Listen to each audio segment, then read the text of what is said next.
पाकिस्तान के छोटे किसानों की पसमानदगी की एक अहम वजह ज़राअत से मुतालिक जदीद मालूमात और टेक्नोलॉजी से लाइल्म होना है।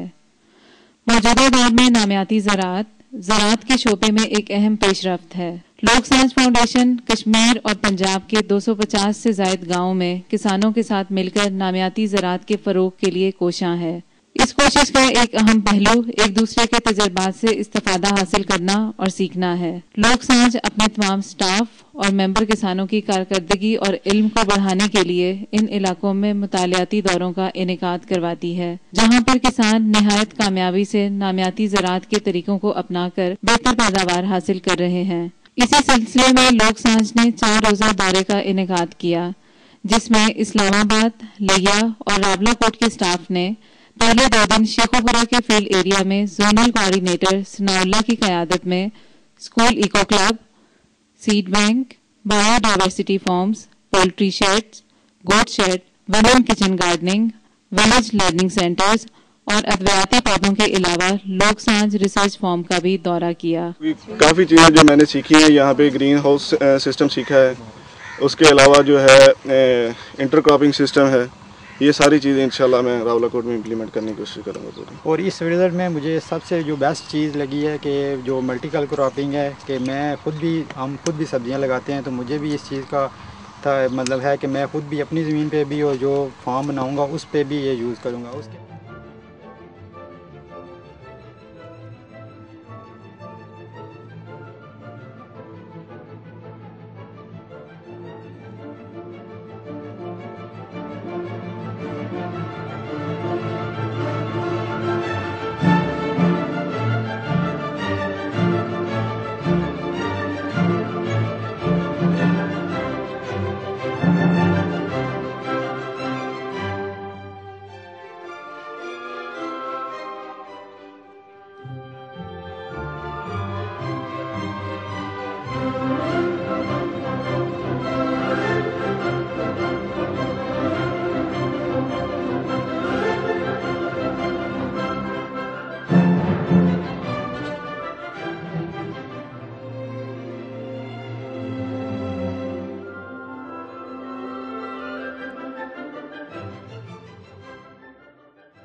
आज ही मिलना है सच नहीं।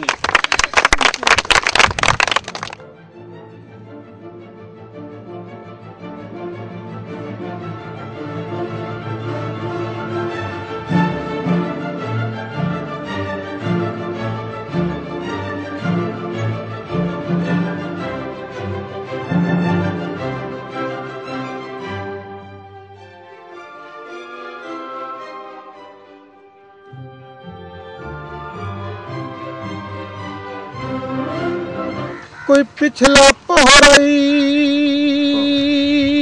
बरात दा समरा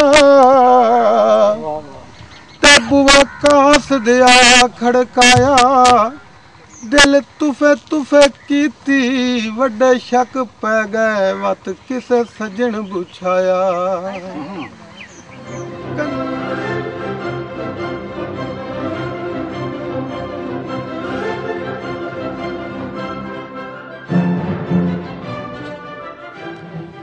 जबकि आखिरी 2 दिन टोबा टेक्सिंग के फील्ड एरिया में जोनल कोऑर्डिनेटर आमिर रशीद की क़यादत में कॉटन रिसर्च, सब्जियों की मिक्स क्रॉपिंग, गंदम सीड की research, biodiversity farms, school eco clubs, water ponds, kitchen gardening, goat farming, poultry shed, seed bank के अलावा ड्रिप इरिगेशन सिस्टम का भी दौरा किया। तो आपने तरीका बताया है वार्मिंग कंपोस्ट का, ये तो ऑलरेडी हमारी ज़मीनों में मौजूद है। ये जो जिसको हम कहते हैं, इसको मैंने बायो में पढ़ा था कि इसको किसान कीड़ा भी कहते हैं। ये चूँकि ज़मीन में ये हरकत करता है, जिसकी वजह से ज़मीन के पोर्स खुलते हैं और उसमें ऑक्सीजन और नाइट्रोजन का आना जाना होता है। ये चीज़ें तो वहाँ पर मौजूद हैं, लेकिन जो स्प्रे और कंपोस्ट के डिफरेंट वेज हैं वो मैं ज़रूर वहाँ पर इन चीज़ों का मुझे थ्योरेटिकल काफ़ी नॉलेज था। ये जो लोक सांझ की एक्टिविटीज़ हैं कि ऑर्गेनिक एग्रीकल्चर क्या है या biodiversity basis basic ecological agriculture क्या क्या चीज़ है, लेकिन प्रैक्टिकली मुझे नहीं पता था। जो मैंने इन 3 दिन के विज़िट्स के दौरान ये बातें सीखी हैं कि इन चीज़ों को प्रैक्टिकली किस तरह इम्प्लीमेंट किया जा सकता है।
ये मुतालियाती दायरा कोई नई बात नहीं है, बल्कि पिछली एक दहाई से लोक सांझ न सिर्फ मुल्की बल्कि साउथ एशिया की सतह पर भी इस तरह के मुतालियाती दायरे मुनक्किद कराती आ रही है, ताकि मकामी सतह पर इन तकनीकी महारतों और खुराक पैदा करने के रवायती तरीकों से फ़ायदा उठाया जा सके और साउथ एशिया कम्युनिटी को इकट्ठा किया जाए।